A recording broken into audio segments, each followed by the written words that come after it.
Gahan is a campaigner here in this part of the world. His son Dáithí, of course, special little man who faces some health challenges. Martin, what are you campaigning for exactly at the moment? Hi Frank, thanks for having me on. Frank, basically what we are doing here is that we are campaigning to have, so as you said, England yesterday has brought the soft opt-out organ donation law. That's come into effect as of yesterday. So Wales have already done that a few years ago, and as reported yesterday, Scotland will be changing in March 2021.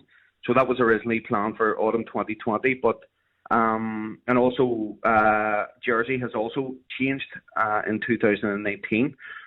So that basically leaves us here as the only part of the UK or Ireland that is not actively changing or in the process of change to soft opt-out. And obviously that worries us quite a bit because, as you said, our son Daithí has been, well, he's approaching 2 years on the waiting list for the gift of a new heart. He'll be 2 years on the waiting list on the 1st of June.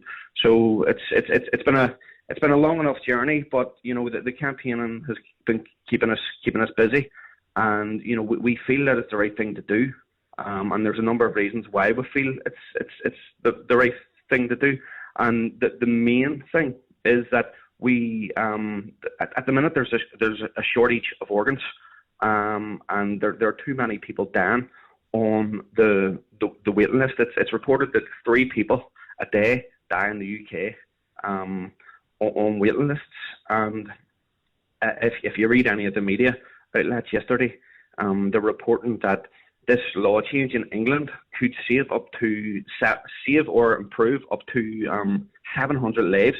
So that's massive.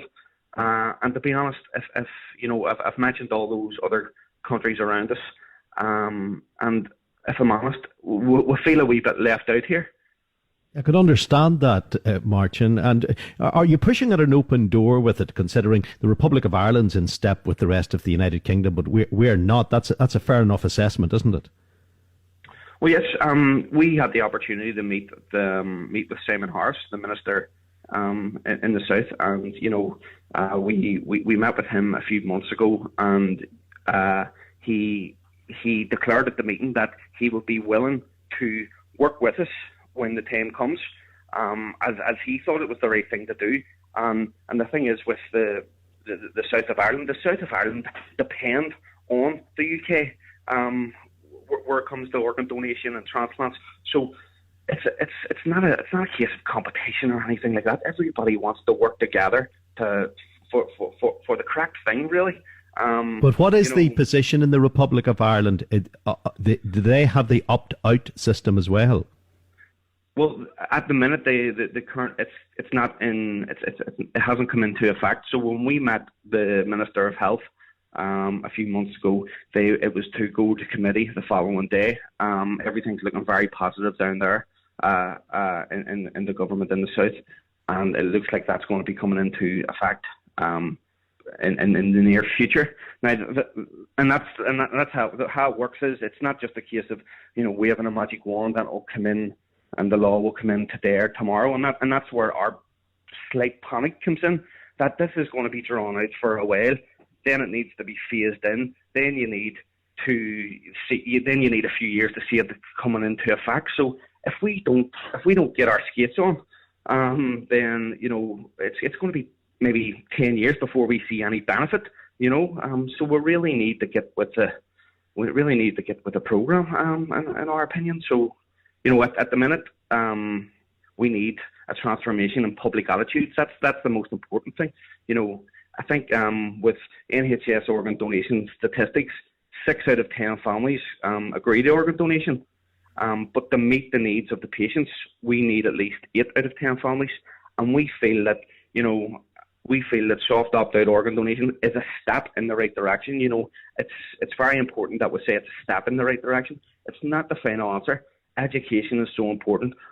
campaigns like ours is so important. So, if this was to come into effect, it wouldn't be the case of all the campaigns stop and it's just, and it's everything's sorted basically.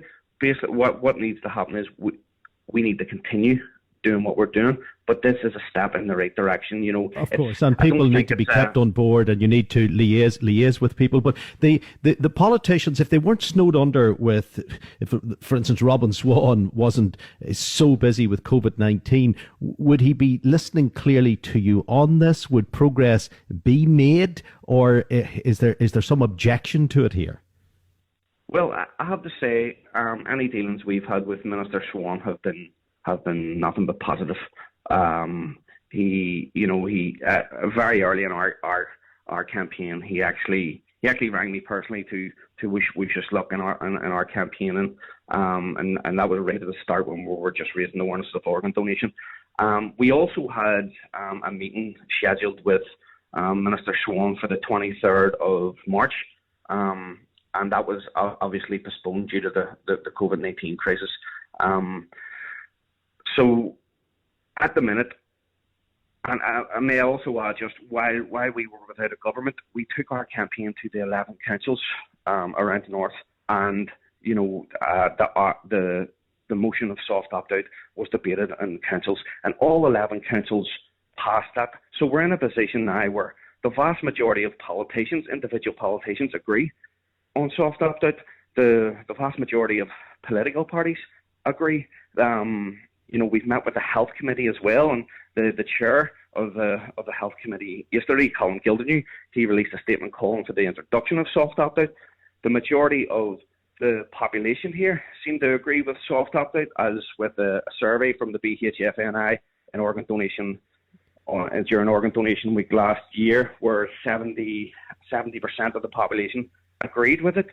So okay, but then, Martin, everyone seems to be rowing, not everyone, but the vast majority are rowing in the same direction. Why can you not get it signed off? Why can they not put it through at the Assembly? Well, that's where we're at now, and that's why we're kind of shouting from the rooftops here. And we need to shout a wee bit louder, because everything's COVID-19 related at the minute, and rightfully so.